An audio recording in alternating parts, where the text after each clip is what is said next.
નમસ્તે મિત્રો, મારું નામ રાજુ છે અને હું ગુજરાતની અંદર રહું છું. અમારા પરિવારમાં અમે 4 લોકો રહીએ છીએ. મમ્મી, પપ્પા, મારો નાનો ભાઈ. પરંતુ થોડા સમય પહેલા મારા માસી અને તેમની નાની છોકરી અમારી સાથે રહેવા માટે આવી ગયા. ઘરમાં ઝઘડા હોવાથી કારણે અમારી સાથે રહેવા આવ્યા હતા. અમારા ઘરનું દરેક કામ કરતી હતી. આ થોડા સમય પહેલાની વાત છે. મારા મમ્મી, પપ્પા અને ભાઈ અમારા ગામડે 6-7 દિવસ રોકાવા માટે ગયા હતા, પરંતુ હું ગયો ન હતો કારણ કે મારે 12મા ધોરણની પરીક્ષા આપવાની હતી અને મારી પરીક્ષાની તૈયારી ચાલી રહી હતી. હવે ઘરમાં હું, મારા માસી અને તેની છોકરી હતા. મારી માસી બહાર લોબીમાં સૂતા હતા. મારા માસી શરીરમાં થોડાક મોટા હતા, પણ તેને દેખાવમાં ખૂબ જ સુંદર હતા. મારી નજર હંમેશા તેના ઉપર રહેતી. તે પંજાબી ડ્રેસ પહેરતા હતા.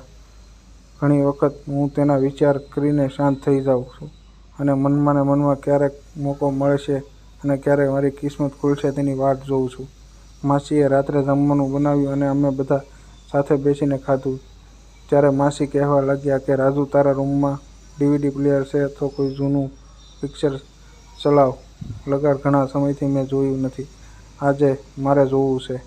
મેં અજય દેવગનનું દિલવાલે પિક્ચર લગાવ્યું અને હું મારી પથારીમાં સૂતા જોવા લાગ્યો અને માસી નીચે જમીન પર બેસીને મૂવી જોવા લાગ્યા. માસીની છોકરી શીલુને આવી જૂની પિક્ચર પસંદ ન હતી, એટલે તે લોબીમાં જઈને સૂઈ ગઈ. હવે માસીને એકલા જોઈને મને મનમાં તો બહુ ખંજવાળ આવી રહેતી. હું તેની સાથે એવી વાત કરું પણ મારી હિંમત થતી ન હતી. હું ચૂપચાપ મૂવી જોવા લાગ્યો. મૂવી જોતા જોતા રાતના 12 વાગી ગયા હતા. મને ખબર ન હતી કે તેના મનમાં શું ચાલી રહ્યું છે. પિક્ચર જેવું પૂરું થયું એટલે મેં ટીવી બંધ કરી દીધી. તો માસી બોલ્યા, ટીવી શું કામ બંધ કરી? હજી તો હું જોઉં છું. જો તારે ના જોવું હોય તો તું સૂઈ જા. મેં કહ્યું, માસી, ઘણી બધી રાત થઈ ગઈ છે, તમે પણ સૂઈ જાઓ. તો તે બોલ્યા, હું મારી રીતે સૂઈ જઈશ. તો મેં તેને કહ્યું, સારું, તમે જ્યારે જાઓ ત્યારે દરવાજો અને લાઇટ બંધ કરતા જજો અને સવારે મને વહેલા ઉઠાડી દેજો. તો માસીએ કહ્યું, તું સૂઈ જા, મને નીંદર નથી આવતી, એટલે હું થોડીવાર માટે ટીવી જોઈશ.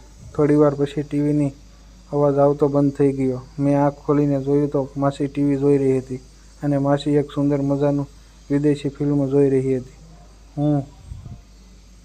હું સમજી ગયો કે માસીના મનમાં કંઈ પણ તો ચાલી રહ્યું છે. હું પણ ફરીથી બેઠો થઈને ટીવી જોવા લાગ્યો. માસી અચાનક મારી ઉપર નજર પડી તો તે કહેવા લાગી કે અરે, તું તો સૂઈ ગયો હતો ને, પાછો કેમ જોવા લાગ્યો? મેં માસીને કહ્યું, મેં ઘણી બધી કોશિશ કરી પણ મને ઊંઘ આવતી નથી. ખબર નહીં આ નીંદર ક્યાં જતી રહી છે. બંને ફરીથી ટીવી જોવા લાગ્યા, પણ મૂવી પૂરું થઈ ગયું. મેં માસીને કહ્યું, ચાલો હવે તો સૂઈ જઈએ, હવે તો રાતના 2 વાગી રહ્યા છે. તો ફરીથી માસી બોલી, મને નીંદર નથી આવતી. પછી અમે વાતો કરવા લાગ્યા. મેં મોકો જોઈને માસીને પૂછ્યું, માસી, તમને માસા વગર એકલું નથી લાગતું? તો માસી થોડું હસીને બોલી, હા, લાગે તો છે, પણ શું કરું? મેં ફરી વખત પૂછ્યું, તો આપ કેવી રીતે હંકારી લો છો? મારી વાત સાંભળીને તેણે એકદમ ચૂપ થઈ ગઈ. તેને કાંઈ ન કહ્યું. તો મેં ફરી પૂછ્યું, માણસને એ તો જોવે ત્યારે માસી બોલી, અરે, તું કેવી વાત કરે છે? મેં કહ્યું, માસી, સાચી વાત તો કરું છું. તો તે મને કહેવા લાગ્યા કે તેણે કોણે કીધું કે એની વગર ચાલે નહીં? મેં કહ્યું, મેં મારા મિત્ર પાસેથી આ વાત સાંભળી છે. તો શું એ ખોટી છે?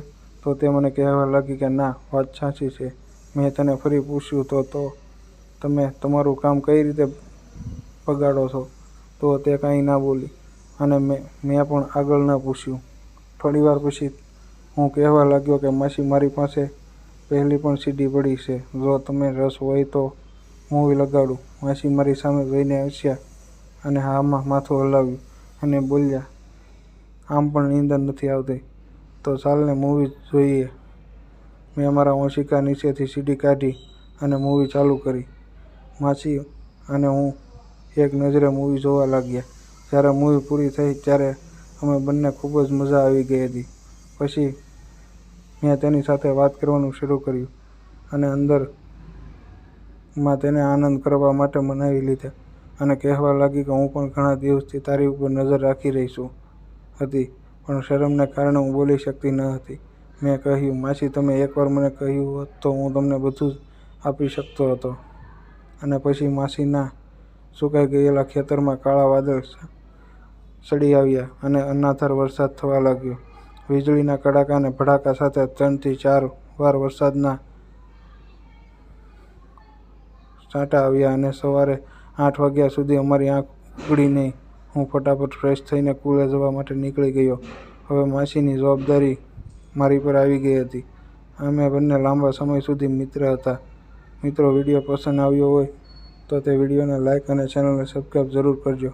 ફરી મળશું નવા વિડીયોમાં. ત્યાં સુધી આવજો.